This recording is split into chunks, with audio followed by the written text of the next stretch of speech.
Itemi-inĩ rĩa kũgacĩrithia ũiguano wa bũrũri wa Kenya na Somalia, thirikari cia mabũrũri maya merĩ nĩciĩkĩranĩire ngirimiti ya kũgacĩrithia ũgitĩri wa mĩhaka na kũhingũra mĩhaka ĩrĩa ĩkoretwo ĩhingĩtwo kũng'ethanĩra na itoi itikaingĩre bũrũri ikĩhũthĩra mĩhaka ĩyo.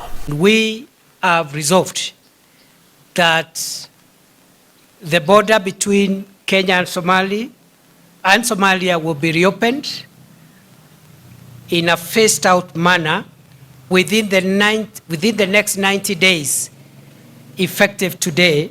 The federal government of Somalia is committed to promote and strengthen cooperation with its neighbors to improve security, regulate migration frameworks, facilitate trade and investment. Kũringana na Kindiki, mĩhaka yothe gatagatĩ ka mabũrũri maya merĩ ĩkũhingũrwo na matĩĩna matatũ thĩinie wa thikũ 90 ciũkĩte, na mekwambĩrĩria na mũhaka ũrĩa ũkoragwo Mandera na Burahawa. Should be open in the next 30 days. Within another 30 days, meaning 60 days from now, we should be able to open the second border point, which is Liboy Arhar Doble on the Somalia side, and also 90 days from today, we also hope to be able to open a third border point, which is Kiunga Raskamboni in Lamu County.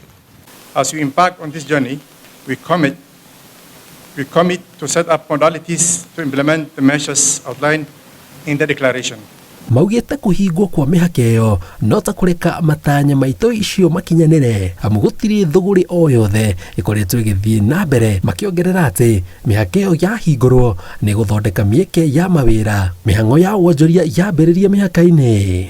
The commitments that we've made are the signing of an outcome document which lays the roadmap of where we are going from here. O maugĩte ngirimiti ĩyo ĩmbemba-inĩ na mawega matiganĩte, amu ĩtanyĩtwo kũhũthia mĩhang'o ya ũheani wa marũa ma gwĩtĩkĩria aikari kuma mabũrũri maya merĩ kũingĩra kana kuma bũrũri ũmwe magĩthiĩ ũrĩa ũngĩ.